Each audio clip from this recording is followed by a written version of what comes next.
to the How Could You podcast. I'm Lauren Tocci. And I'm Ryan Tocci.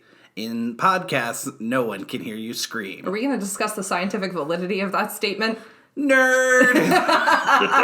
Well, welcome everyone. This is season 4 of the How Could You podcast. If you have never joined us before, we are two people who fell in love at a movie theater and never quite left. We started this podcast to fix some serious gaps in our film knowledge and then just to discuss some of our favorite film debates, although this episode is definitely going back to form because one of us has a massive gap in their film knowledge that we took care of for this season 4 premiere. But yes, like any good creators, we've decided to just make the rules up as we go. This is our podcast. You're missing every word we say. Yes. So a lot of you may know this, that in addition to our podcast, we also have a film series that we got to start. Ryan, do you want to tell them a little bit about some of the stuff we have coming up with and how it's been going so far? Absolutely. So for those of you that can make it out to Allentown, Pennsylvania, the last Saturday of each month, we are doing Nostalgia Cinema, which we've talked about on the show before. We got to have our first one back in January, which was The Goonies.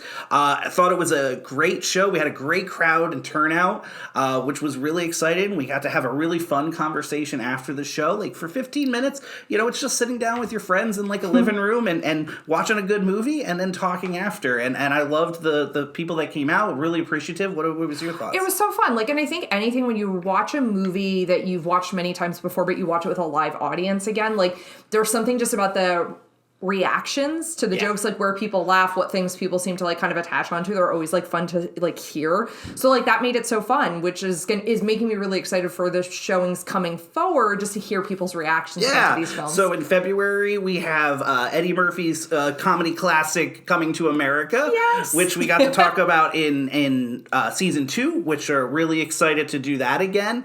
And then in March we are over the moon excited. We just booked it this week.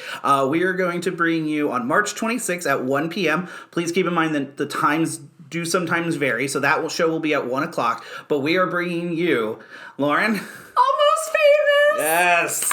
So excited. So we can't wait to talk about all things Almost Famous with you. Or see the movie on the big screen is going to be just so much fun. To hear it is going to be great in those, you know, in a theater. It's going to be a lot of fun. We can't wait to have everybody out. Yeah, I've never seen it in a theater, so I think I'm just excited for that experience. And you know, one of the reasons we picked it is because, as you all know, it is the most wonderful time of the year. It is Oscar season. Almost Famous was nominated for Best Original Screenplay, which is my really like ham-fisted way of transitioning us so I can talk about the Oscars. Lauren Tocci, you have 2 minutes to discuss the Oscars with myself and the audience. I would file a dispute with the commissioner of this podcast that I should be given more time than that. But for those of you attuned to my fast pace talking, buckle in. It's about to get faster. All right, so 2 minutes starting. And here we go. Okay, I am very excited about this year's nominees. I do think that this is a year that's going to be quite unpredictable insofar as I think we are going to see the wealth spread around. I think at one point during the Oscar season, I really saw West Side Story taking pretty much every major category because it's such an achievement, but I really do think what we're going to see is a lot of love given kind of across the board. So I don't think there's one film that's going to run away with this. I don't think there is anyone like last year where I was going to threaten to set the house on fire if they did not win. I think that hurt has already been taken care of. So at this point, I'd say our home is safe. Thank God. But there are definitely some things I'm rooting for. One, I just find it phenomenal that we have a film that is nominated for both documentary feature, international film, and animated feature film in Flea. I think that makes this kind of a remarkable year that we see that going across. I'm really excited by the Best Picture nominees. Not only do I feel like they cover a wide range of stories and experiences and creators and artists in them, but there are a lot of these films that I just truly love. The thing I'm going to say, and maybe it's recency bias because we finally just saw it, but if you have not watched Coda, please watch Coda. Watch it with your family, watch it with your friends, make your coworkers watch it. I think it is not only a significantly important film, but it is a film that feels like a big old hug, and not like the Irish hug of Belfast, but like a really nice hug. It's everything like I think a film should be. I'm very excited by the acting categories, particularly the actress categories. I don't feel like these are locked up, but I definitely have favorites. Just give it to Ariana DeBose if you don't. I'm going to be very upset because it's just an achievement of what she does. But I think it's a really wonderful year in when you can have categories that you can go... Or in overtime. No, I have 10 seconds where you could give it to anyone. And I think the best example of this is the directing category. Everyone deserves it. And I think that's going to make it a really interesting Oscars year. So make sure you tune in on Sunday, March 27th. Done. Ha! 2 minutes. I guess I should have had the clock on that. I had the clock in front of me. Well done. Well done. Woo! Also, tune into our probably 3-hour-long version of that 2-minute. Yeah, thank you for not saying you had 13 seconds left. I appreciate that. But is 13 seconds important to have left? I hadn't noticed. Too much time is what it means to me. So those of you that love hearing Lauren talk about her passion for the Oscars, keep a lookout on our social media, because not only are we going to be doing an Oscars episode this year for it on the podcast, she's going to be popping up a few different places around Lehigh Valley here to talk all things Oscars. So that will be a lot of fun to see. So I'm excited to listen to her talk about it. I'm excited to talk with her about it. So keep that in mind over the next couple of weeks as well. I'm never tired of talking about the Oscars. In fact, I find my lowest moment of the year the day after the Oscars, and I don't get to talk about it anymore. But, and that's, in the nominations phase, I feel like there's always this natural conversation that happens as soon as the nominations come out. And it's not who wins, it's who didn't get recognized. So do you have any major snubs from this year that you can kind of point to that you think should have been in this? I don't think there's a ton this year. I mean, there's so many great performances. I think we both agree that the directing category needs to be 10, and unfortunately by 5 you left a lot out. The biggest one to me is Denis Villeneuve. Denis Villeneuve. Thank you. I knew I was going to pronounce it incorrect. With Dune, I mean, he just did something spectacular with that film. So I think that was hugely overlooked, even in a loaded category. I do think that there's something to be said about the fact that, Spider-Man No Way Home gets left off, because I do think that we need some more of these types of films that are highly recognizable to a general audience, and I think that was one that felt like it may have had some steam and had some heart. The biggest one for me, though, is the acting category. I think, actress category, excuse me. I think 2 that were left off that I have a hard time, not seeing get recognized, and that was Alana Haim for Licorice Pizza. Screaming from the Rooftops, that I think she should have been in there. And then I think the other one after that is one that we just saw, which you just talked about, was Emilia Jones for Ruby in Coda, who I would say even probably more. I mean, she just felt so natural in that film and had so much nuance and had so much going on in that movie that it really bothers me that she's not going to get the recognition she deserves for that film. But those would be, and then obviously I think Nicolas Cage should have been in the conversation, but I never thought he was actually going to get nominated. So for Pig, please be specific about which Nicolas Cage performance you're talking about from this year. Not Ghost of the Heartland or whatever the heck it was called. Yeah, I don't disagree with you on any of those picks. I'd say the additional one I'd add in is I think there was a really heavy thought that Rachel Zegler was going to get nominated for West Side Story for actress in a leading role, and I still am kind of surprised by that. I also think, and I forget his name, the gentleman who played Bernardo in West Side Story, I thought was going to get nominated as well. Maybe that's just kind of showing my hand at where I thought West Side Story should have been recognized as well. But I think there is a glaring one that seemed like a thirst trap for the Oscars. Yes. And we assumed from trailer 1 that this was going to get nominated across the board. And that's House of Gucci. Yeah, I just totally left off the nominations. How do you feel about this? Do you think I think it's the right call. Okay. I think it's the right call. The only one I think could argue is Lady Gaga. I think it is a soapy, fun film to watch, but I don't think it's a very good movie. Yeah.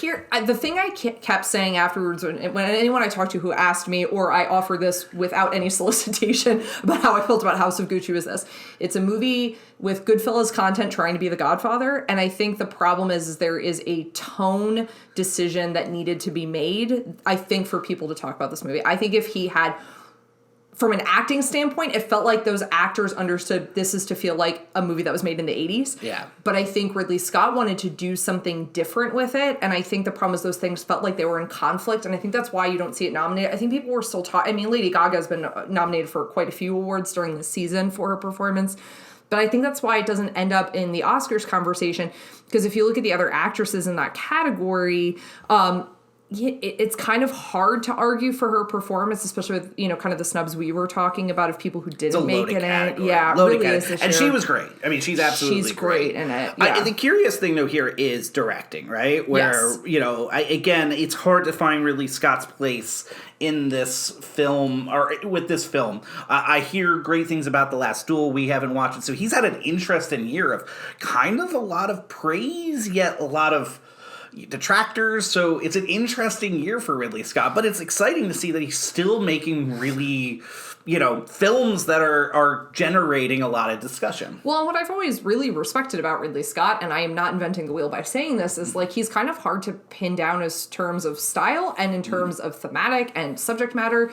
Like, I had heard someone recently say it's like he just wakes up one day and is like, man, I want to do a biopic. Like, and that's like, and then he just directs the story that he wants to.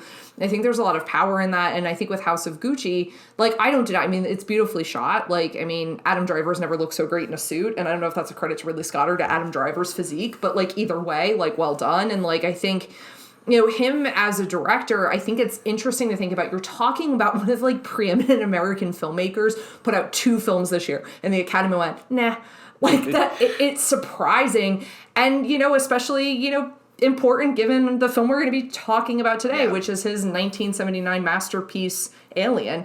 So we open on some of the greatest lettering that has ever been done at the beginning of a film.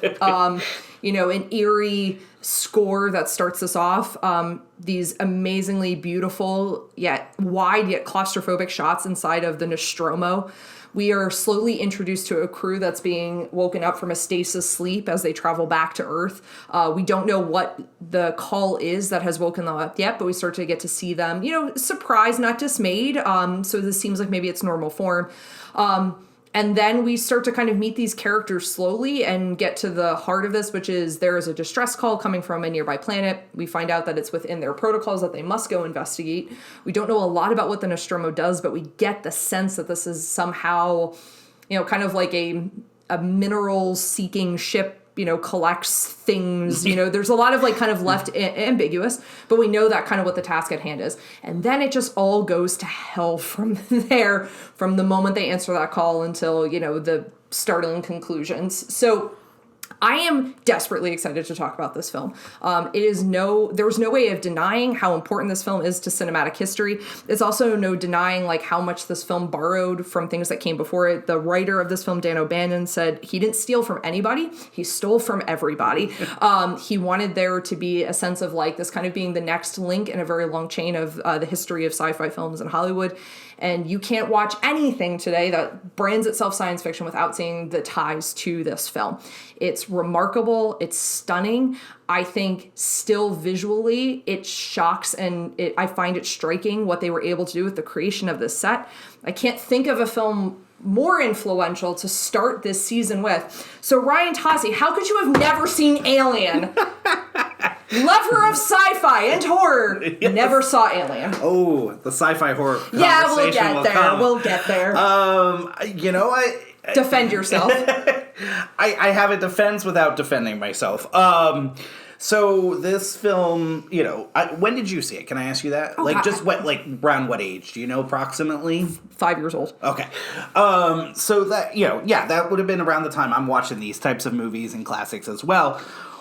I grew up with friends, and we would watch these types of movies, and we attached to... So I'm going to stop you right there. Yeah. Don't be calling anything with Alien these types of movies. Alien isn't a class all its own. You come correct to this episode. Well, but here's the thing, and I think I am proper in saying this, that this movie gets linked a lot to another sci-fi horror film, and that is Predator. And I hate you. And that was my side. Like, that's what I grew up with.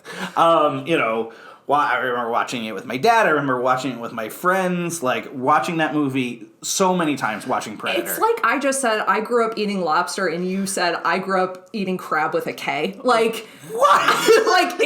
These things are not alike. All right, I know for sure the audience is not going to agree with you on that. I'm not sitting there saying that you can't argue that Alien is or is not a better film. Blank choice, audience, if you agree with me. But no, Predator is such a genius type film. I mean, yes, it's Arnold Schwarzenegger at his most Arnold Schwarzenegger 80s, action star. But the genius of that movie is how they build the two different, it's essentially two different films, which is such a really unique, cool way to do it.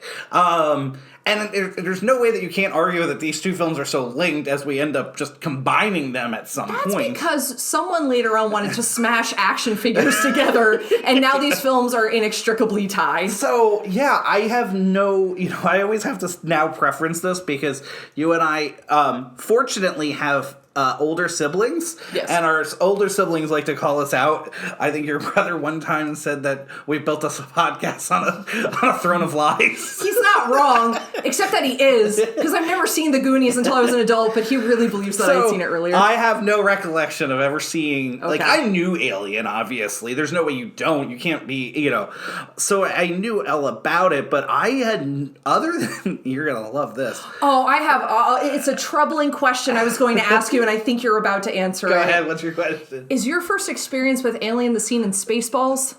Oh, yes. Yeah, that definitely. I was actually going to say my first... Oh, God, you saw Aliens before you saw Alien. No, I've never seen Aliens. There's so much wrong here. I've never been this upset going into an episode. The first Alien film I ever saw was Alien vs. Predator. All right, so bye everyone. And then Lauren's Alien out. versus Predator Requiem. So I have a question. I'm gonna let you know, those two movies, not great. You know why? He introduced a predator. So I have a question though, because you're a huge Fincher fan. Did you see Alien 3 before you saw Alien? Okay. No, because pretty much David Fincher told me not to. Not me personally, but just pretty much any fan, do not see this movie. Okay, that actually makes me feel a little bit better, because I would have been even angrier if you had told me you had seen Alien 3 before you ever watched Alien. So, okay. I mean, all right. Now, obviously, my passion for this, I am putting it out there with, reckless abandon. I saw this as a young person. I saw it when I was, I want to say 5. My recollection of seeing this is when we lived in Texas. All good older siblings, my brother was showing me movies I probably shouldn't have been watching. And I was hooked. And really it comes down to, it was Ripley. Ripley rules. And it's one of those movies that, we can talk about, kind of the context of, female characters in science fiction films and kind of the code shifting that happens because of Alien going from, secretary of the scientist in a sci-fi film, which is what we see very prevalent during the 50s B-budget sci-fi films and even into the 60s, to something like, Ripley, who is the person of agency within this film. And it's one of those things, the first time you told me, I think I did a spit take when you said you hadn't seen Alien, because it's so insanely influential. But before we go any further and start talking about this film, I have to, you love it, right? You love it, just comfort me, don't save it till the end, I need to know now. I do. I really, really like the movie. What is this tone? I don't love how this is starting. It's a really good movie. It's a really good sci-fi movie. Wow. I'm not saying anything negative towards it. It deserves the praise that it gets. But I think I'm actually still gonna sit and watch Predator if you give me the choice between the two. There's something not right with you. I also there's a lot of interest. I mean, you said something that I think we're going to have to dive a little bit into here at some point, whether we do it at the top of the show or somewhere in the middle, but you say about how this film is influential, and I don't disagree with you. But the problem I think I slightly have with going over the top on the praise of it is, but this movie is so influenced by others. So it's it's hard not to see the influence that he took and put into this movie. And I think that's where sometimes I'm like, yeah, it deserves the praise that it gets. And, does the copy of Another Thing deserve as much praise? I don't know if that's where I think I'm balancing my feelings on it, seeing it as, an adult. But I don't think you can essentially neglect the fact that, like, I think in all of cinema and all of art, there's some, like, mode of imitation. Or you can give it as some mode of progression of, like, this was the kind of next phase. So obviously, if you didn't know this about the film, so part of why Alien gets put into production is because of Star Wars. There was a real cashing in that was coming from, sci-fi films or wanting to kind of tap that pulse of that sci-fi audience. The writer of this film, Dan O'Bannon, very famously he went to USC. Just that tiny little film program. When he was a student at USC, he was working on John Carpenter's Dark Star, which I had a feel you knew going into this. Yes. So he's got his 100% his feet kind of like firmly in that. And when he made the comment that I made earlier, where he was quoted saying he didn't steal from anybody, he stole from everybody, is I think what you have with this film is like he kind of tapped into something he knew that could work really well, which is what if you take essentially like a haunted house film and set it in space? Because the stakes are so different. Like, when you're watching something that's like a haunted house film, there is that element where you just want to yell at the characters, well, just leave. Well, this is not as easy as that. And then you layer into here some really important things that I think this film has over even, I would say, its predecessors and even the people that came after, which was like such intentionality with production design, with thematics that were added into this. I think at its root, this is something that very much functions as a haunted house story, except for the fact it has all of these other layers that make it something so much more elevated than its predecessors and the things that it influences after this. So in that way, and Ridley Scott very famously said, like, what he wanted to make was Texas Chainsaw Massacre in space. Right. His three biggest influences are Texas Chainsaw Massacre of science fiction, I think is what he said. You're right. And I wanted to say that, so I'm glad you already knew that, which was his three influences to this movie are Texas Chainsaw Massacre, 2001: A Space Odyssey, and Star Wars. Yeah. And the influences are clear. And this is where when you ask me that question, I have a hard time answering. I think it's a great movie. I am not taking anything away from it. It is really, really good. It's really engaging. But the problem is when you start drilling down on it, and then you go, well, it's essentially Jaws in space. It's all of these other movies that I'm like, you're taking all of these pieces to create this really great movie, but I'm like, for me personally, and I'm not taking anything away from it, it deserves the credit it gets. It's just, I see all of these influences and I want to watch all of those films more. Yeah, I heartily disagree. I think this thing has its influences, but I think it's so much more than its influences. And I think, like, if for nothing else, and we can kind of maybe talk about this, the introduction of the character Ripley, and then certainly what's being done here, with kind of like the breakdown of the boundaries and rules of how women are treated in science fiction and in horror, like both as separate, although I would say that this is a combination of the genres. Like, you have here something really interesting in the sense. So Julia Kristeva in The Power of Horror wrote about like the notion of like the abject, which is like when in horror we have like this breakdown of rules, and like certainly that happens in here. We have a breakdown of like gender lines. We also have in terms like kind of the abject terror of like motherhood that like it is pervasive in this film.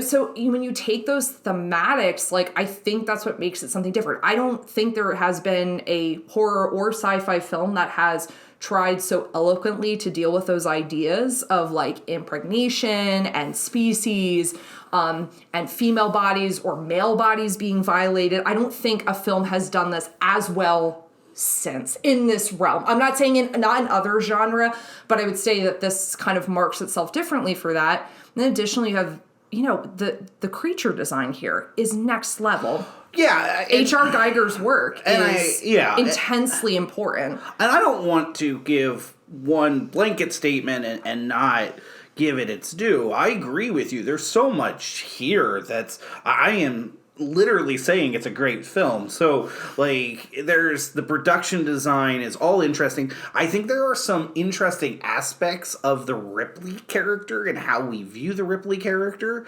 I think especially how we we get to her, what was supposed to actually happen to that character, I think are some interesting things because, and I'm going to say this, and listen, I've not seen the other films, I'm going to fully admit that, with Ripley, but I know this character, obviously, it's such a iconic pop culture character. She kind of has this badass final girl appeal. And it sounds like that's really warranted to the history of Ripley's character, but I don't know 100% if it's fully seen in this film. But I think like that's what's important. So let's keep the sequels aside because we're going to hold that for the end because I agree there's a trajectory of that character that starts to lean more something that feels like an action hero. Yeah, agree. But I think that's actually what makes the first film for Ripley so immensely important because the thing is like, you know, how we deem badass I think often gets like really supplanted to like action heroes because they're doing those like big like, you know, feats of daring do. Like that's what we get to see where I think she's so important in this film and not only, and I'll say like, look, growing up, like, this was a film role model for me. Like, I wanted to be like Ripley. Ripley's smart. She's of agency. She knows from the beginning what they did was wrong. She knew immediately they needed to quarantine them. And, like, everything that happens is essentially punishment for them not following her. Like, and I'm not saying that the characters, like, deserve to be killed, but, like, she knew what they were doing is wrong. And I think there's this really interesting thing that happens of, like, you know, they're answering a distress call, but becomes more of like an exploratory mission. And you get the sense that they're mining this planet for what they need. And I think Ripley knows that's inherently wrong and inherently like kind of against their protocol. Like you have examined for a distress signal. None of the things you're exploring mount up to understanding what that distress was. And I think it's the fact that she starts to figure out ways to protect herself, the fact that she figures out the way to kill the creature at the end. You know, the fact that she is the lone survivor of the Nostromo, I think is what makes her, to me, that's what makes her badass, because she is the person who uses her intellect and the strength of her body to figure out a way out of this, whereas every other character in the film, you know, essentially falls prey either to they don't make smart choices, or they don't protect their body, or they get, like, you know, unfortunately fall prey to, like, being, like, impregnated by the alien, you know, and I think that's what makes her character so. And I'll be very honest, and we'll probably talk about this even more later. This is my favorite story for Ripley, is this first one. I like Aliens a lot. Like, I won't pretend like I don't. But there's something about this, the fact of, like, how she perseveres that I find so compelling, and something that, you know, I feel like becomes the mold for, if you want a character who's a woman of agency who figures her way out of this, this is the character to model it after because of what she does. And that's a credit to how she is written, to how she is filmed. She's not sexualized. She is not, like, made, like, prey to kind of the male gaze. In fact, she is the best defense against, like, some of those tropes we see in film. We'll get to the hold up later. But I'm almost with you on that. I think there's a scene that undercuts that slightly. But I think the interesting thing is the script was written genderless. And they're very on, you know, so it was intentionally, it was never sought to be a female character. It was meant to just, we're going to write these characters without ever giving them, so that everybody kind of came across, you know, the same a little bit. I think obviously once the actors get casted, I think that starts to, that sounds fine on a written page, but I think once the actors, there starts to be more that's built on it. So I do agree with you. I think there's a lot that's with Ripley that's really intriguing that we obviously weren't seeing prior to this by a character like that. Well, and I also think that, like, you know, when you, like, writer Dan O'Bannon has talked, like, so frequently about the fact that, like, he did want some redrawing of gender lines with, like, how this, and he talked about this as, like, once the characters get cast, it becomes more about, like, the payback for how monsters typically attack sexually vulnerable women in film. Like, he has said that, like, that this was meant to be intentional. So it's interesting to think about as something that I think we analyzed so much for the value of how gender is displayed in this film. The fact that it was written genderless is really interesting. So it is kind of, at what point did they realize, like, we have another component of this story to tell, and at what point was that layered on, you know, in kind of the development process of this. You know, even if you look at the alien itself, you know, certainly there's been plenty written. We're not rewriting or, you know, like, reinventing anything here to talk about. Like, there's so much about, like, the shape of the alien and how the alien attacks that felt very coded towards this idea of, I think how it's been labeled as, like, the notion of, like, monstrous motherhood, and kind of like your body being invaded, but that being perpetrated upon males that are meant to birth something, you know, in the film. Well, I know, you know, Kane's character, it wasn't, I don't believe it was written for Kane to actually have the face hugger, that was intentionally changed because of essentially what they're trying to get at with the face hugger and what occurs, that they needed that to be a male character once it was on screen, because they didn't want to have, because essentially what they're trying to, you know, display here, they didn't want to do to a female character. Yes, and like, because they felt like what we see in terms of gender politics in the films that came before it were so regressive, so they were trying to go for something of like, and they wanted audience members to feel uncomfortable with this. Like, they essentially were targeting this towards, for males to feel uncomfortable with these scenarios, and then to like think about it reflectively in terms of like, not only science fiction films that have come before it, but horror films as well. But in talking about the film itself, I think what's established in the beginning so importantly is the notion of unease. You have like just these long shots of hallway. You have this score that feels like all these like discordant noises. And I feel like the immediate tension of the film is just like, I'm not seeing any signs of life, and that freaks me out. And that they hold in that space for a very long time. Yes. Yeah. And I think it's really fantastic because I think it establishes the spaceship. So for us as an audience, when everything kind of goes to hell, we understand how the spaceship works, the space that they're moving within. And I think that, and it also, I think, it feels vast, it feels huge. But again, as the action starts to become, everything starts to close in on itself. It starts to become more claustrophobic. So I think that opening shots, like you said, I think it's a really brilliant idea to stay with it for so long and slowly get to them waking up. Well, yeah, because when you get to that, like, very sterile space of, like, their sleep chambers, like, and just seeing kind of, like, the bright lights of it and, you know, and how much, I mean, there's so much here put in for the production value of this film. And I think, like, that establishing of, like, no one's present, because as you said, like, it does start to close in, but it also, like, gives you the sense of, like, this is all the places that the monster could hide. And you almost get the sense of, like, these are the hallways they're going to be running down when they're being attacked. And I think, like, spending so much time there, it not only establishes where we are, but it also gives you a hint of, like, this is what's about to come. And I think, like, that's what's so great about the opening of this, because everything just kind of happens slowly. Like, it's everybody's waking up, you know, you're establishing, like, who these characters are. Do you have a favorite member of the Nostromo crew? Yes, mine will be Brett, played by Harry Dean Stanton. All right, what is it about Brett? I'm not surprised.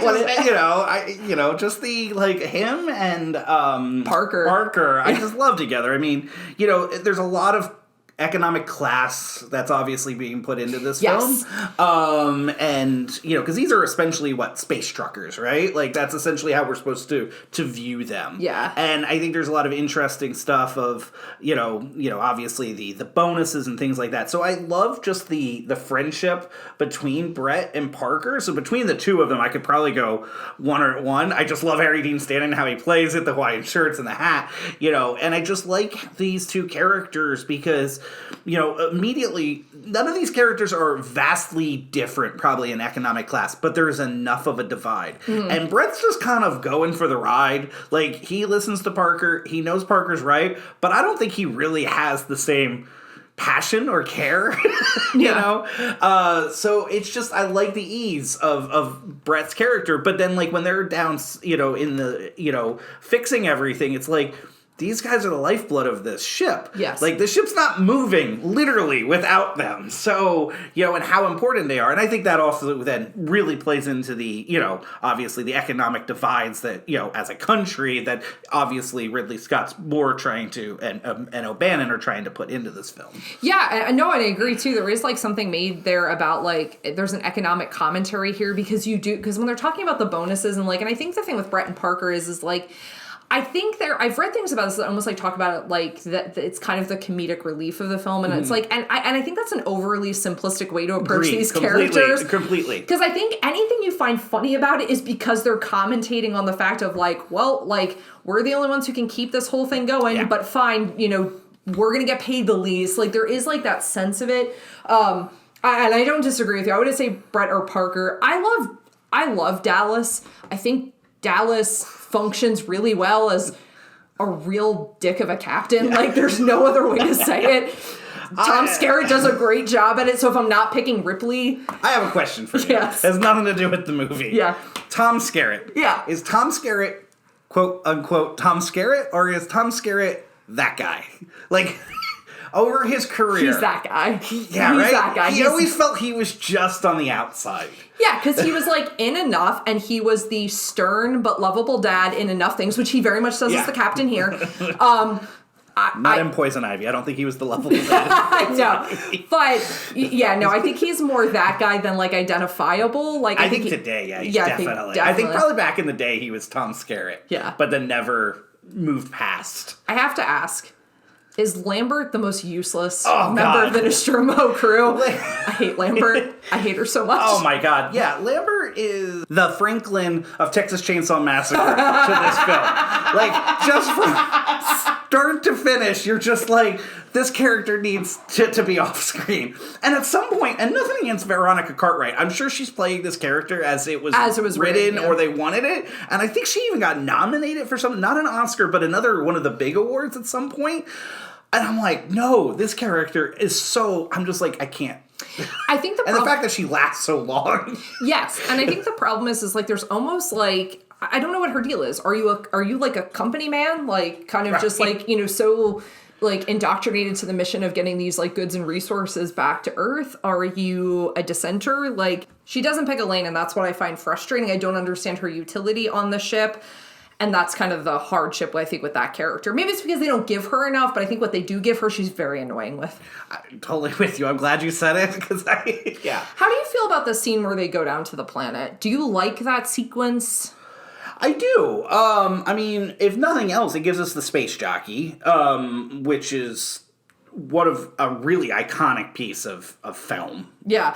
I wrote down, because I was I am never not going to be impressed with this whole landing sequence and the exploration of this planet. Yeah. I'm never not going to be impressed by that. Listen, this film... It's gorgeous. We talk a lot about how films feel dated. And this is one of those films that it feels dated in some sense. No. Visually, but at the same token, it really holds up. I'm probably sounding more harsh. I just feel the characters and visually how they look, it feels like it's a film that's pulled from the 70s. But that being said, it doesn't mean that it doesn't hold up beautifully and as a story, as, the art direction, the sets, all of that. You think more they're styled in a way that unfortunately, although it's supposed to be futuristic, look like people from the 70s. Yeah. I actually do completely agree with that because there is that element of this is how you would have told this story in the because I think the thing is one of the things I find very impressive about the ship as a set, that was built in one piece. They built, they fought for their sets. Just as we can talk about H.R. Geiger's design for the creature itself, they fought for kind of everything to make sure that all of these pieces could be there because and that's the thing, if you're talking about something that gets essentially greenlit because of Star Wars success, that's what Lucas was doing. They were building all the sets and, out at Elstree Studios, and they did the same thing for this. And I think that's the thing that endures because when I watch the film, because most, if not all of this was done practically, it holds up because it looks real. If nothing else, the control room for the captain with all the lights, I'm like, that's a vibe. I want that room. Right. I want that room. I want to turn one room in this house into that room. I agree completely with you, and I think the Down on Space, really speaks to how this was a low budget movie. They only got $4.2 million. And then Scott really fought for the space jockey. A good portion of it went to the space jockey. And I guess his argument was, essentially, this piece is going to make this film look more expensive than it is. So, yeah, we're going to put a lot of money into this, but it's going to help the bigger picture of it. They ended up doubling it, so it got $8.4 million. To kind of give people kind of an example of how low that is, Infinity War and Endgame both had about $300 million budgets. To compare to that, 8.4 today would be about 32 million. So, I mean, vast difference to see what... So that also speaks to the brilliance of what Ridley Scott and this entire team was able to put together.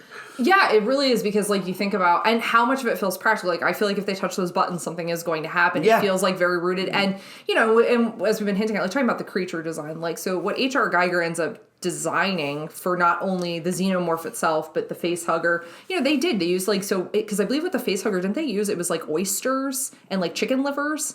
Yeah, there was... It's like several different food products that are used to make the inside of the face hugger look as it does. So the face hugger egg, the face hugger was sheep intestines. That's okay. Yeah, and then the egg was cow guts. Yeah, and I even think about that you have that great scene with, like, Kane when he's on the, before he gets face hugged. Even just like how those eggs look. So there was an element there with, like, lasers that were used. Why are you smiling and nodding? No, go. Do you know about the lasers? So there's something with it, right? Like, it was taken from a musical performance? It was, Roger Daltrey gave them the lasers. They were doing The Who. Or, I'm sorry, not that. They were in the studio next. The Who was experimenting with lasers.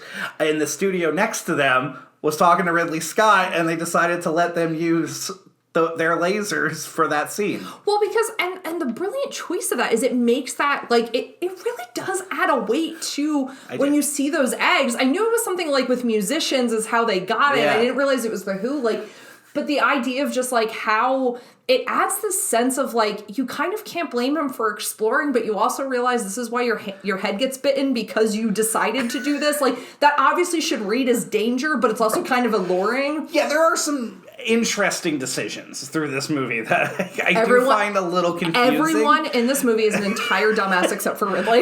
Yes, I am 100% with you on that. Also, I do have to say, I'm going to take one jab at it, and I know you don't like when I'm doing that. Oh yeah, the audience can tell. But is Kane's fall the most awkward fall of all time? Intensely odd. I'm like, did either the stunt or if it was John Hurt doing it, like, did they just not know how to fall? Like, it is very awkward. And here's the thing. I've always thought that the scene actually on the planet, although from a production design standpoint, is beautiful, and I think it sets, like, a really important tension, because I think we all expect that the alien itself is going to appear in its full form when they're on the planet. I think that would be the genre expectation, and that somebody weasels its way in. Not that it would be, like, impregnating one of the crew members. But I do agree with you. I always feel like that scene of any of the sequences feels like a hair too long. But I think that's weird, though. It also doesn't feel long enough, because it's like they cut from that to all of a sudden they're back at the ship. Yes, there's this weird thing that happens, and it's interesting. The director's cut is actually shorter, so it's not like it's going to add content. And Ridley Scott has said, no, it's not the better cut. Yeah, and so it makes me go, well, I've never been invested in watching that version of it because it's shorter, and he said it's not better, so why watch it? My understanding is it's a faster pacing. And maybe that would account for some of that stuff on the planet, but, like, I do think you need it. Like, you need that tension building, I think, is important. And then, like, how it gets back on the ship, like, there is an element of, like, you kind of can't blame the crew for trying to advocate as to why he should get put back on board. But Ripley's so right about, like, we don't know what happened. We don't know what this is. The protocol alone would suggest that we should not be bringing him back on board. And we, as an audience, know, one, about the impending doom, but also because we've seen what this structure looks like from the beginning. This, again, was establishing shot at the beginning is so important. we know that this place is going to feel claustrophobic really quick if there's something malicious running about. Yeah. And that happens very quickly. Yeah, and I think this is a really cool thing that they do in this movie. Because, again, for me seeing it as an adult and knowing about it and everything, like, I go in and I know Ridley Scott is going to be our quote-unquote hero at the end, right? Did you just say Ridley Scott? Did I say, I'm sorry. Did you mean Ripley? Ripley. It's hard not to do when you're talking about this film. Sorry, maybe we can argue that Ridley Scott as a director in this movie is the hero. But no, it's Ripley, and if I may have said Ridley earlier too, I apologize. But Ripley, I know is going to be the hero. So I'm trying to also watch this from a first time seeing it, not knowing anything about it. But what I love about it is Ripley, this movie takes a long time to really establish who our main focuses, who our main, protagonist is going to be. Ripley she's got not much to do for the first 30 minutes of this movie or longer until you're talking about that. That's the first major moment for her. And I mean, it's a huge moment. It's going to show that she's the smartest one on the ship. Yeah. It's going to show that she's all about survival. So she is trying to think of the bigger picture as opposed to the smaller picture. Like, she's following the rules. Like, it really builds her up. And I think it's a really cool way that we don't have much to sit in with this character. And also thinking about the fact at the time, Sigourney Weaver's not a big actress. No. So it's not like you're looking at, we know she's going to build up. Like, so I think that's, to really, Dallas feels like he should be, but never does. I love that. I really love that about this movie. Well, and I'll actually say, like, to counter that, because I understand why you're saying that towards Dallas, because I think there's a genre expectation of, like, well, the captain is the focus. I actually think that Kane is positioned as the focus. And the mustache. Yeah, I mean, the mustache just said... The mustache was great. Here's your hero. Yeah. That's just a code right there for film. But, like, I think actually in a lot of ways Kane is kind of positioned, because there's something like wise and kind of charming about him. I mean, credit to John Hurt, but like there's something about him that seems like he is. And then when he gets attacked, it's this weird, what's happening here? He was like the astronauts have sent to explore. How is he like now the red shirt to borrow parlance from Star Trek? We sit with him the longest Yes. at the opening. Yes. When he wakes up, which we don't realize is going to be... No, it's because he's going to be our first sacrifice. Yeah, like he will die. He is literally going to birth our villain. And so, all right, we got to talk about that scene. The facehugger drips acid, which dope defense mechanism. Which I think is a really smart writing decision, right? Of why they don't try and get it off of him. Well, they can't do anything throughout. They're afraid to shoot the alien. Yeah. They're afraid to do anything really with the alien because they understand it's going to take out the ship. Yeah. I think that's a really smart decision. Well, and I love the sequence of them following the acid down the decks. Oh, yes, that's very cool. Because then you're just like, it takes you back to sophomore year chemistry, and you're like, yeah, I know that stuff is dangerous, and there's no way to neutralize it in space. Yeah, I think it's just a brilliant piece of writing to create for this character. And then, I guess character. And then when you finally get the release, I love the sense that they're just like, well, let's have some breakfast, guys.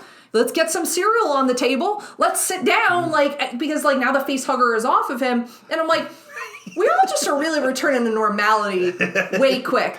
He's just hungry. That thing had acid as a defense mechanism, and none of y'all worried that there might be something suspect? Okay, I mean, I guess I shouldn't expect much. You had no idea one of your crew members was a robot the entire time, a milky robot at that.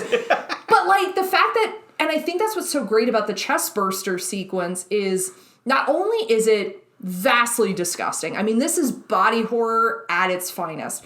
But it's the fact that they really do turn to, that was a weird episode, guys. And there's a sense of, finality to it, that they're all okay with what happened. They're just going to kind of keep marching forward as though this was it. And that none of them seem to indicate, maybe we should keep him in a room by himself for a little while. So, two questions, actually, with that to you. And the first is, I will say, the only thing I'll give them slight defense there is your doctor is Ash, who we know is falsifying everything and wants to see it. So do they have to give a little trust over that he's saying, no, he's fine? So I think there's a little bit to that. My other curiosity to you is there's a line that I caught this time, because I've seen this now 2 times. We saw it once about a year ago, and then we watched it for this podcast. And I believe when they find the beacon, somebody, might be Lambert, ask, is it human? So am I to understand that they're aware that there's alien life out in the universe? Or am I misreading that line? So, canonically, I might be completely mistaken on this, but I think you are supposed to know that there is other life. Okay. Because the fact that they say, is it human, would suggest that there's another transmission. Like, they've maybe at some point in the time of the Nostromo have intercepted, like, other forms of life at some other point, or that there's some protocol written for it. Because the exploration doesn't feel like it's coded with, we might be the first to find alien life. Someone might be able to fact check me on this and tell me otherwise, but I believe that's the intention of it. So, because they seem to react more to the viciousness of the alien as opposed to it's an alien. It's an alien, yeah. And I think the way in which technology has clearly evolved, because again, Ian Holm is the most convincing robot. Although I realized for then seeing that at 5 years old, the rest of my life, I couldn't trust Ian Holm in anything, which kind of tracks because he's definitely Jack the Ripper and From Hell. I was gonna say I can't. And he's definitely bad Hobbit. When he was in the Hobbit and Lord of the Rings, I could never get past him being Jack the Ripper and From Hell. Spoiler alert. Sorry. You're that Hobbit's murdered prostitutes with their little prostitute Hobbit feet. I mean, how many have it? Well, this is going to be now admissible to court evidence. That's great. I mean, how many hobbits? I thought you meant... This got weird. This got weird. Okay, going back to the Nostromo, where there are chest bursters and a lot safer content. Can I just pivot one moment? Okay. I have to tell this because in my research, it has nothing to do with Alien, for the most part. The episode is Alien. So they end up pulling... So we talk about H.R. Geiger created the alien, created the space jockey, a lot of visually the alien aspects of this.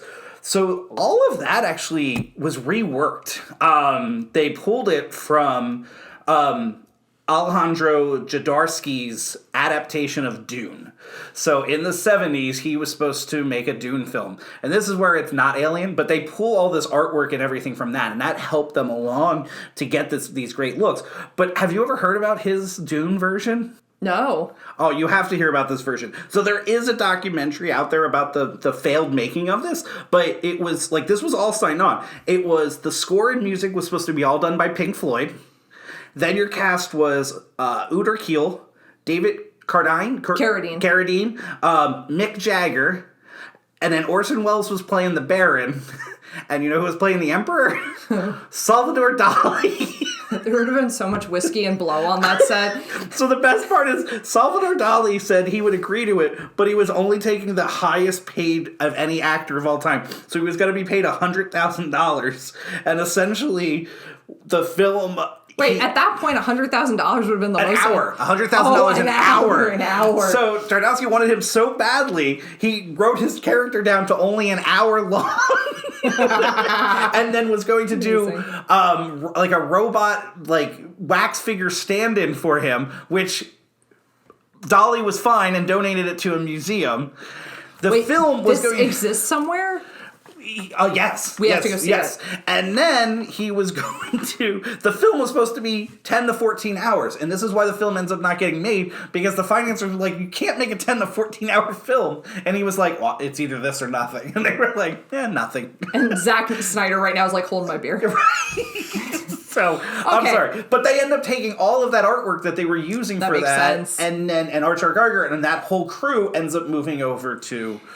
Alien. Thank goodness they did, because there's first off, I mean, we talk about this creature design of the xenomorph. It's so threatening. I think the double mouth, the various phallic and then womb-like things that happen in this film is the overtones here are it's beat you over the head, but in a really great way.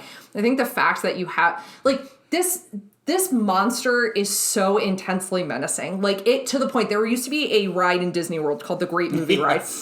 And there was a sequence where the xenomorph like comes through the ceiling. You have this really bad wax figure of Sigourney Weaver, and then like and then not like a Salvador Dali robot. No, her cheeks are just too rosy on the wax figure. There was always my issue with it. And then like it comes out, and I used to like close my eyes every time. Even though this is like one of my all-time favorite movies because it's just so menacing and how they accomplished this was with like was he a 6'10" grad student? Yes. By the name of Balaji Badijo, and if you have never watched video of just him practicing the movements with just the head on, it is both mesmerizing and terrifying. Like it will haunt your dreams because he really. What you don't realize, because there's so many, like there's obviously so many layers added onto the costumery here and the creature effect, is that his movements are so important to, I think, what makes this character so menacing. Like, yes, a lot of people kind of point to the double mouth, but it's the way the creature moves. I think it's like this very subtle thing that he does with it that makes it so impactful. And obviously that's, credit to H.R. Geiger's designs, like, because I think this film, from a directing standpoint, is brilliant. I think the acting is immense. I think the pacing and everything. But you have to, like, really kind of give it up to, there are effects that occur in this film that were landmark and groundbreaking and are what make this movie terrifying. Yeah. Yeah, and that the alien head was, I guess they used 900 moving parts on the alien head to make it work. And then they had to cover it in, like, jelly, so that way it gets that slime look to it, so it would feel, like, even more menacing. I guess originally it was supposed to be almost, you could see through it, so you would see, like, the inside of it. Oh, like the internal organs. Yeah, but then they ended up going with the stark black, which I'm really happy that they did, because I think it also really goes back to the beginning, which we were talking about, and all of just that white on the hallways and stuff, and then to build to this very stark, dark, villain character. Because it's interesting because it's like a black, but it's like gray. Like it's actually, I think like the true tone of it is like if you saw it in light, it's like got a gray color. Yeah. But I think that's what makes it menacing too, because you in the darker hallways you have this thing that is gray, so it looks like the steel of the hallways. Like so it looks like the materials the ship is made out of. Oh yeah. Which makes it even more like dizzying trying to see it like operate through. And I think, like, the fact you talked about, like, all the moving parts is the voice also is actually, so the creature noise was not manufactured digitally. This was actually an actor by the name of Percy Edwards. His other credit is, I think there are a few more, but the notable one is he made the sounds in the movie Orca, the Killer Whale. Oh, really? So those are not like orca sounds. There's actually, it's an actor doing it, and he did the sounds for the alien in this as well, which I think is kind of interesting. Quite. And I think, like, so you talk about, at least we have, like, the very famous chest burster scene. I think it's impossible not to talk about this movie without, like, paying, and as we have been, like, talking about why that scene is so influential, so parodied, like so greatly, and especially in Spaceballs, I think is one of the best. Hello, my baby. Hello. Which I always appreciate when, like, if you have like space films that have like references to songs of our times. Like obviously Spaceballs is very cheeky, but you have that in this too because you have her singing "You Are My Lucky Star" from Singing in the Rain. I didn't know that song. I was going to ask you about that. It's at the end of Singing in the Rain. Oh, okay. Got it. Okay, yeah. Sorry. It didn't click to me. I was going to ask you about it. I had a feeling you would know. Yeah, it's so, and they had to really fight for the rights for that because she was doing it as the idea is that, like, she's trying to, like, settle herself down because she knows she needs to get, like, pretty... This, again, why she's such an immense hero. Like, she's trying to, like, settle herself down, so she starts singing to herself, and Ridley Scott loved it so much, he went fighting for the rights for it because he was like, this is the only way this can be because it worked. And it does work so well, especially something that's pulled from, like, classic Hollywood cinema, and one of, like, the most iconic films. So... Talking about the ending. Yes. A couple questions for you. We haven't even talked about the cat, though. I just want to shout out to Jonesy. Jones is an interesting cat. Yeah. What's your problem with the cat? I find it. The cat's adorable. It feels like it was needed to give Ridley something else to... Ripley. Call her Ripley. I can't believe I keep doing that. I mean, although everybody should be expecting it by now. Ripley, yeah, I just find it unnecessary. It gives us a couple of, cat scares. So that's, I don't know if that... I love Jonesy. Be on board with Jonesy. I will... Is that supposed to be a reference in Captain Marvel or, the Orange Cat, or is the Orange Cat separate and was in the comic? I have no basis for this. Okay. I always assumed it was, though. Got it, okay. I assume that, and I don't know how it's drawn in the original comic. I can say I'm not a student of the Captain Marvel comics enough to know this, but I wouldn't be surprised if it's a reference to this. Before we get towards the end, I do think we have to talk about, there is something so intensely, we all talk about the chest burster scene of, how grotesque it is and how violent it is, but I actually think, Ash's, the breaking down of his robot is so much more violent. Just squirting milk everywhere. Yeah. I don't know why. And maybe it's just, years of conditioning. I think if he had squirted blood, I would have been more comfortable. It's the milk. It's so... It's disturbing. His head when it's talking is just... Yeah. And I love the scene before that. I love the fight because it's just... It's raw. Yes. They decided not to do any score over it, no music. It's just literally her and him fighting. And it feels, you feel tense during that entire fight sequence, and you're just going, somebody come here and save, until, Yaphet Kotto shows up and as Parker and saves, you're just finally, because it's I think the most visceral violence that happens in it. There's almost something I think Ash becomes more terrifying because again, if this movie is a story of talking about abject terror and monstrous motherhood and penetration and phallic symbols and womb-like symbols, I think when you have something that's this is the ultimate violation of this was a part of their crew and they had no idea that the infection was already there, because there is something about him that feels like an extension of this alien, even though it's not they're in cahoots, but it's this idea of kind of the secret corporate agenda that they all don't know they've signed up for, and there's something very violating about that I think has to come back to what you said earlier of the notion of how economic or socioeconomic status is kind of talked about at the beginning of the film. Ash feels like an extension of that. This is the trust and faith you've put into the quote unquote company, and then that turns against you in the most violent ways. That this person that takes on this role of doctor and protector becomes such an abstraction of what that role is supposed to be. And I think seeing his head broken and him talking still, it just feels like there's so much about this world that they're in that they don't know. And you think by them being on a spaceship and being explorers and having all of this and such attention paid to all of the technology that's around them, that they would have some greater knowledge. But as humans, we're so prey, no matter how advanced our technology is, we are prey to the technology we put our faith into, including the doctor we put our faith into, and the fact that he's not, which is a really important, I think, test that we see for Ripley of how she handles that and getting out of that situation for the setup of the finale, where we have these amazing chase sequences through these long hallways. What I like about Ash's character and how they choose to do this character is, we're surprised as an audience on the reveal that he is a robot. But what I like is that we're not surprised that he's villainous or, I think throughout the entire, it's not this big twist of, the nice guy all of a sudden was the one behind it all, doing all these things. I really appreciate that he's kind of a jerk. Yeah. Through the whole thing. Yes. You're not really, and it doesn't feel like the reveal that he is an alien is so out of place, which I really admire about that aspect of it. No, and so well said, because you're right. There's no, it's both shocking and not. He's not set up to be our friend early in the film, but I think also there's a thing that's set up here of kinship but no friendship on this ship. Sorry, I just said ship a lot, but except for maybe Brett and Parker, I think are the only kind of bond that you see, and I think everyone is operating kind of in their own paths as to what they need to do. It feels kind of genuine coworker relationships in a lot of ways. There's not this intense bond that's being created between these people, but they're really just kind of cogs in this larger machine, which again is this company.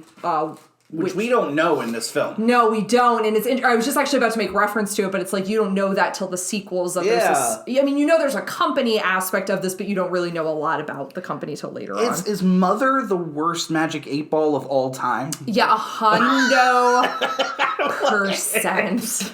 I'm when Mother's just what are your chances? Do not commute. I'm yeah. You're like, ask again later. It really does. And it feels like there's a lot of lights in this little room for you not to give that much information. Yes.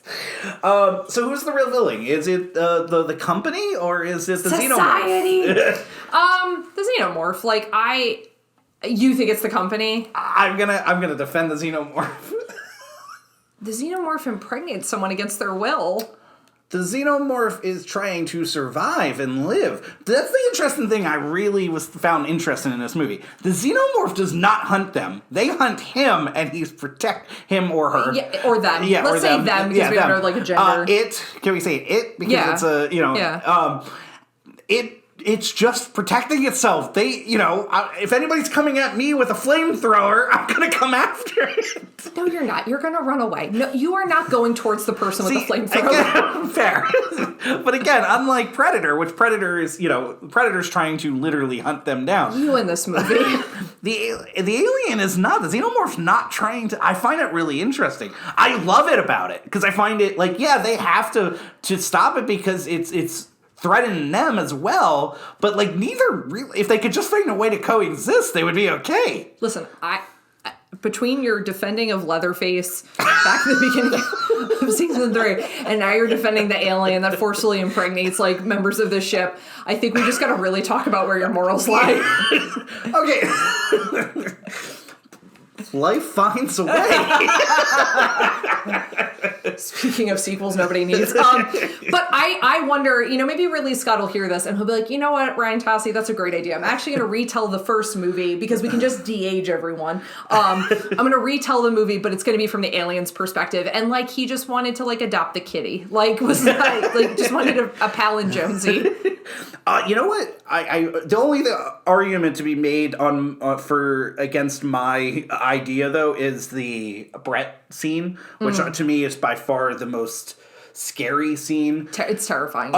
Again, we talked a lot about patience by Ridley Scott in this movie, and there's a lot of patience in building that scene. Although I'm not quite sure why we have rain coming into the spaceship like that, or the water coming down. So no, it's referenced earlier because there's something that's malfunctioning that I think is supposed to, and you see the dripping water coming down, and I think you're supposed to think that there are things visually it's amazing. Yeah, I think you're supposed to think that there were machines that needed to be tended to because it's very early in the film, but there's this slow water coming down. And it feels like kind of the threat of the things that can go wrong with this ship. And especially if you introduce something that's a foreign body to this space, what potential disasters could happen, especially as you pointed out earlier in the podcast, Brett and Parker being so key to the survival of the ship itself. Yeah, I really, I think that scene is just paced amazing. I find it so tense, scary. It's really built up. It's really nice. Well, and I think this movie is a game of tension. It's because the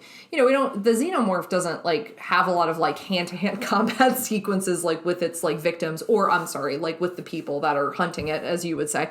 But I think the fact that you have so much is built upon what we don't see, any great monster movie would be, and then also additionally just kind of the escape, the scenes of Ripley kind of running down the hallway trying to get to the pod in time, all of these things, it's just such a masterclass in pacing your tension out so it feels when something does happen, it feels like a reward to that tension. It's not it's not overwrought, it's not undersold, and so when particularly Brett's death, I completely agree with you, there's something really kind of tragic about that moment, and it does feel like this intense payoff of now the game, because the thing is I would say the movie doesn't stop with the tension from the time the chest burster happens in terms of that type of pacing, but the whole entire film is just you're waiting for it, it's coming, this is going to be Dallas, who was he brave or was he foolish?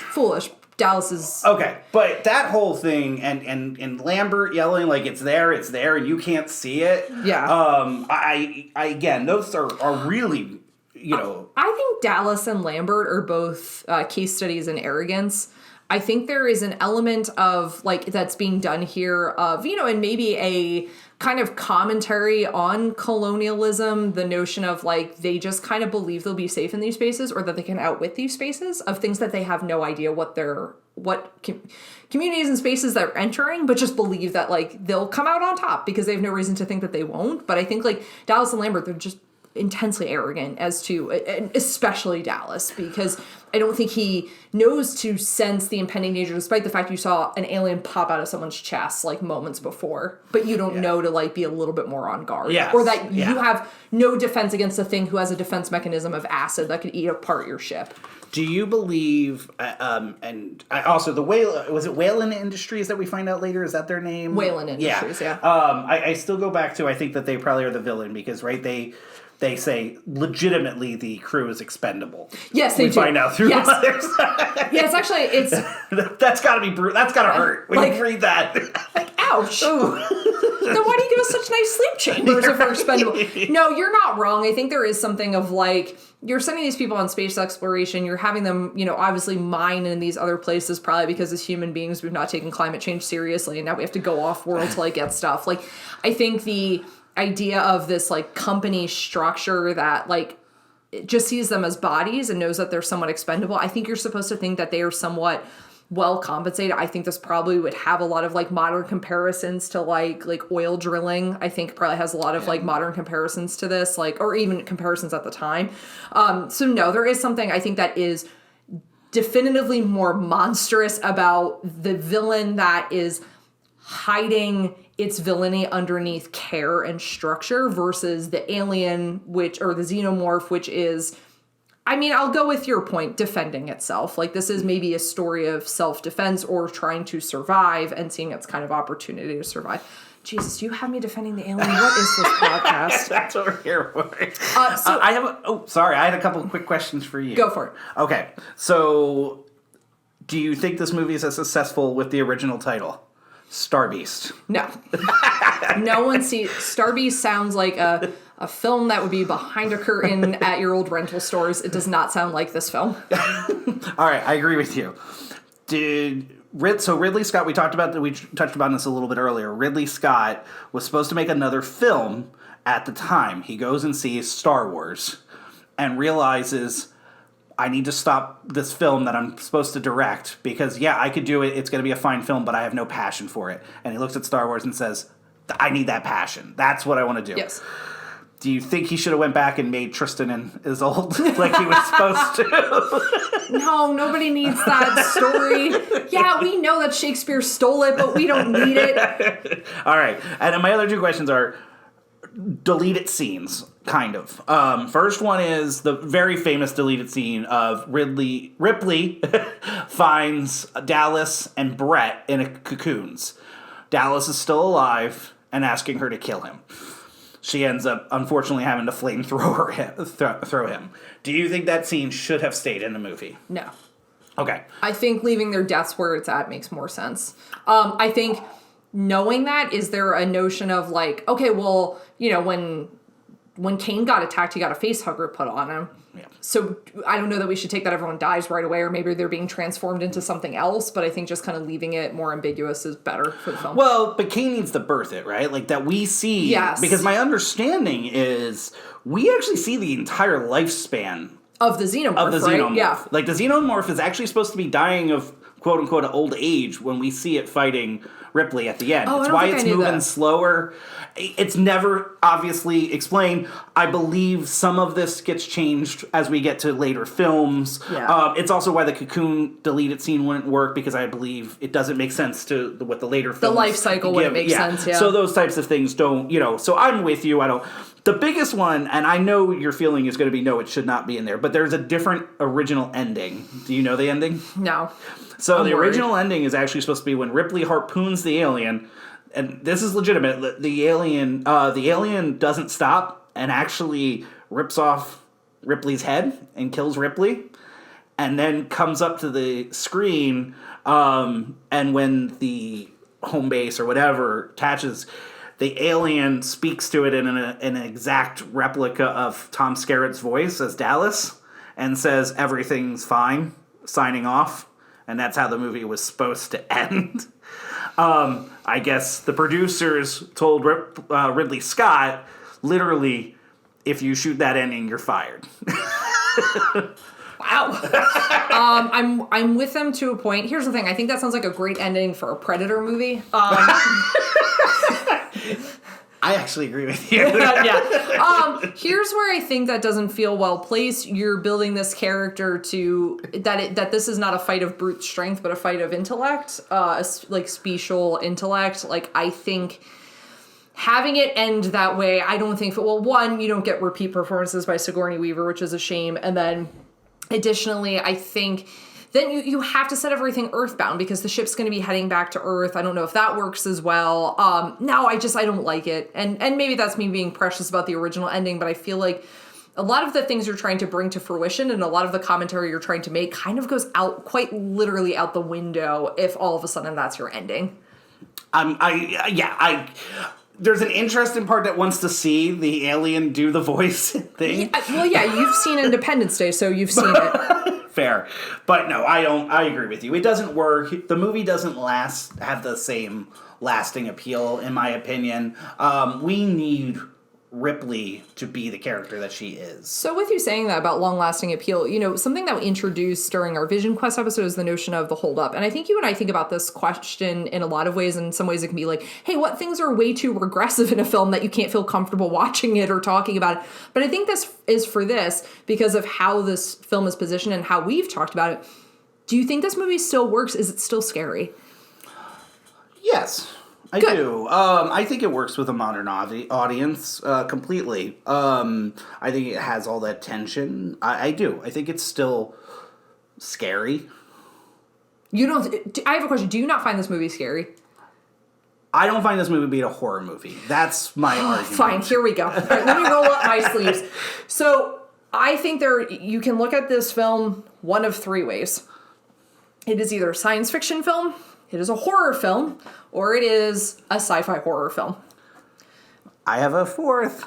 You have a fourth? Sci-fi thriller. Okay. So given that you've introduced a fourth option, do you find this to be more of a sci-fi thriller? Is that where you would position it? Yes. Yes. I mean, you can't. There's too much, like you said. There is tension and scary. So there's too much of that to just label it just purely sci-fi. I mean, what are we going to compare that to? Star Trek? Or like 2001. I mean, like, Sigourney Weaver looks like a beatific, all-knowing space baby at the end of the movie, but, like, I don't think that means it's just a sci-fi film. But you don't find 2001 scary, though? Nah. Wait. Yeah. Hal is terrifying. Hal is kind of terrifying. But so's the space baby. Well, that's fair. That thing's not right. But no, I'm with you. That would be my only thing. I have a hard time. You did a really fun Family Feud type thing with Arts Quest 2 years ago, and horror movies came up top 5, and I think the number 1 at that time was Alien. I just have a hard time putting that next to Exorcist or Halloween as a horror film. I think it deserves to be in this talk of greatest movies of all time. I just can't put it into the horror genre for some reason. Here's the thing. I expected, because I knew this would come up because of your, vague hints at, it's not a horror movie anytime I would mention that it was. I think it's sci-fi horror. I think it's that blend of genre that makes it hard to pin down. I wouldn't label it a thriller. To me, the creature effect alone, the fact that this functions very much like a haunted house, the fact that you have a final girl, to me, all marks it as a horror film. I find the movie scary. Now, the movie is something I've watched since I was younger. I still do find it scary. But, it's also what do you define as a horror film? Does a horror film have to scare me? Well, I think The House on Haunted Hill is a horror movie, but it doesn't scare me. It's charming more than scary. So I think this, to me, functions very similarly in pattern and in tone as a horror film. I think overarching, if you have to say it's one or the other, I guess the argument would be appropriate to say it's a sci-fi film, but I think it's sci-fi horror. Can I ask you a question? Do you count The Thing as horror? See, I do, and I know we feel differently about that. Yeah. And to me, actually, The Thing is a really apt comparison because I would label that pure horror. I wouldn't even think about putting the sci-fi element to it, although it's very clearly there. But these are very similar films in that way. Agreed. I agree with you. Depending on what you feel about one, you have to feel about the other. Yeah, so I would say then these are both horror films. I wouldn't label these as both sci-fi films. Yeah. again, another like expert creature feature. Like, well, I'm curious the day that you get to see Predator, how you feel where that falls. You just put me on blast. I've been roasting this movie for an hour and 17 minutes, and you just decide to finally tell the audience I've never seen Predator. If I'm going down for Alien, you're going down for Predator. You shouldn't be going down for Alien. You should say this is a genius movie. End of podcast. But you've seen some of the sequels of Predator. You know enough about Predator. You have. Well, I've seen Alien versus Predator and then beyond. Yeah. That point, I've just never seen the original Predator. Yeah, which is much better than any of the other sequels. But really quick with the holdup, as we talked about that, the other thing I have to ask though is, and the holdup here might literally be a literal thing too.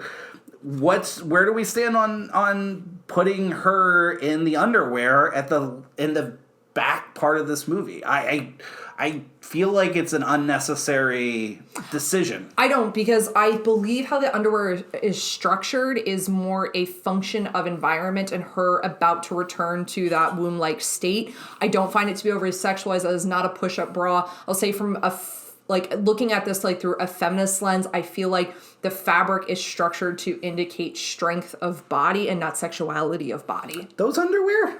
Yes. All right. It's a standard brief. I'm telling you now. I feel very strongly about that. I'm going to be smart enough right now to leave it to the female co-host and just move on from there. Here's the thing. We can't account for how people interpret it by what their subjective experiences of sexuality. However, I do not think in that moment that scene is filmed or that the costume designer structured that in a way to make it abjectly sexual. And I do think that there is a decision there to also give the character as much vulnerability as absolutely possible. And it's sterile, it's medical, it's meant to function as, I think, putting her, again, if we kind of see that ending moment of her in sleep as this beatific space baby, I think there's something about it that feels very sterile and medical and back into a womb-like space. To me, it works. I don't find it to be unfortunately what we see in a lot of horror films where there's an end moment where, for whatever reason, the female character has to be stripped down to barely anything in order for her to survive. I don't feel like it's that moment whatsoever. I feel very strongly about their decisions in that moment. All right, and now I gotta ask, top 5 final girl? Yeah. Do you think it's the top final girl? No, Laurie Strode is. Awesome, I like that. Over Sidney Prescott? Yeah. All right. Here, I find Ripley very influential because, and I'll say this, so looking at my experience, so obviously I saw this, very young. There weren't a lot of final girls that functioned in really strong ways growing up, for me. In my film watching, a lot of it was, women were kind of sidelined, I think, to very specific, and I didn't see Halloween until I was, in 8th grade. Which makes it seem like I saw it really late, but for me, that's late that I saw Halloween. So seeing Laurie Strode, and I think the quote unquote trope of final girl, not that I think it's a trope, I think it's an important function of the horror genre or, in sci-fi genre as well. I think Ripley stood, you have Ripley and you've got Princess Leia, and they come out at really foundational parts, of the advancement of those genres, and I think also as beacons of this is what should be done. This is how we rate female characters. This is how we give women agency in films.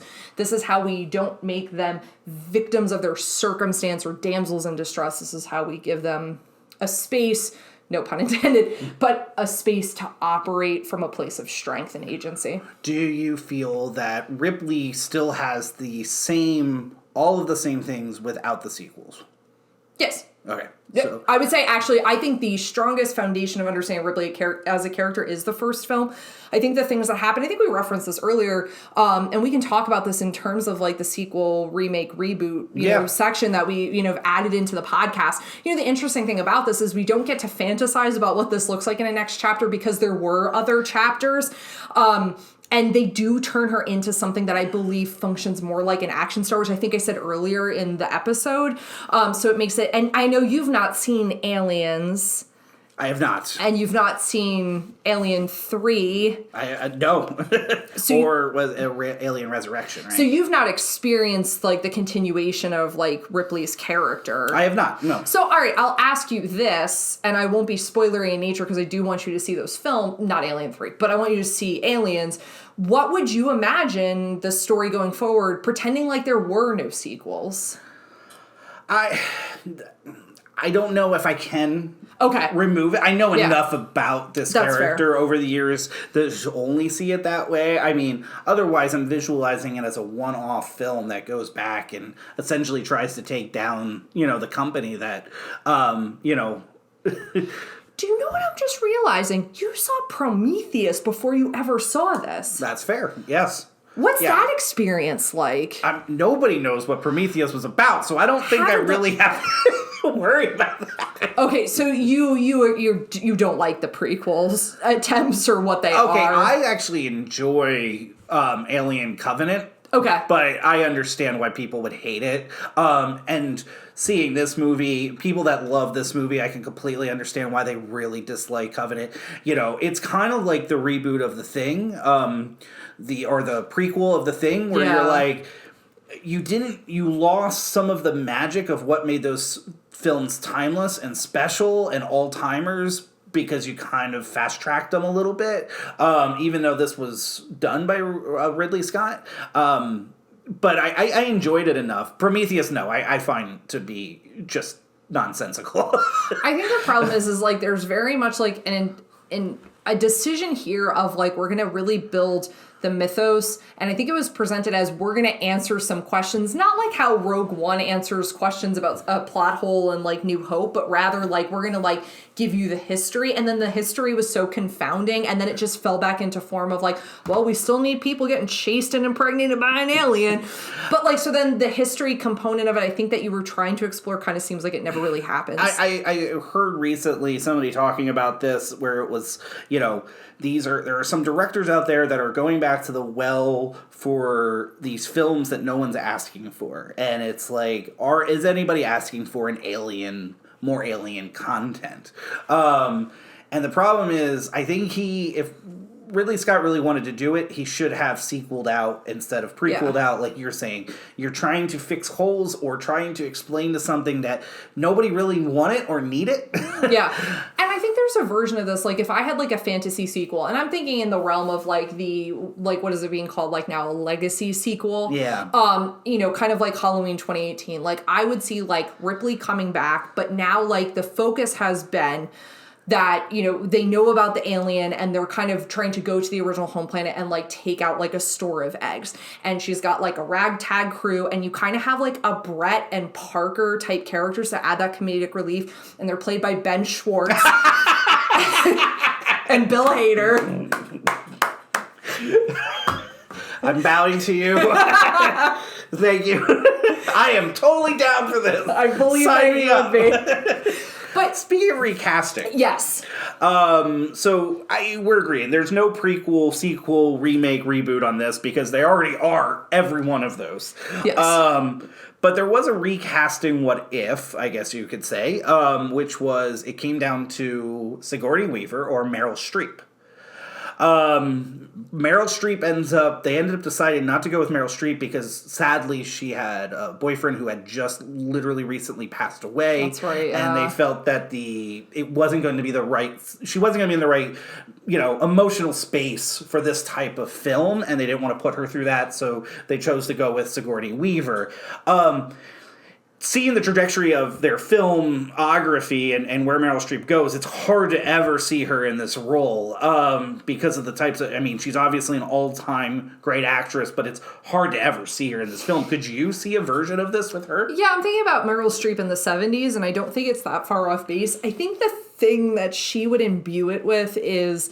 And not just because of that portion of like her life, but there was like a tragedy I think she would imbue like Ripley with. I also think there would be a sense of frustration that she knows she's not being heard in those moments where she is the more reasonable figure. I think Meryl Streep would have brought that to it. I think it could be interesting. It's just hard for me to see it as anyone but Sigourney Weaver.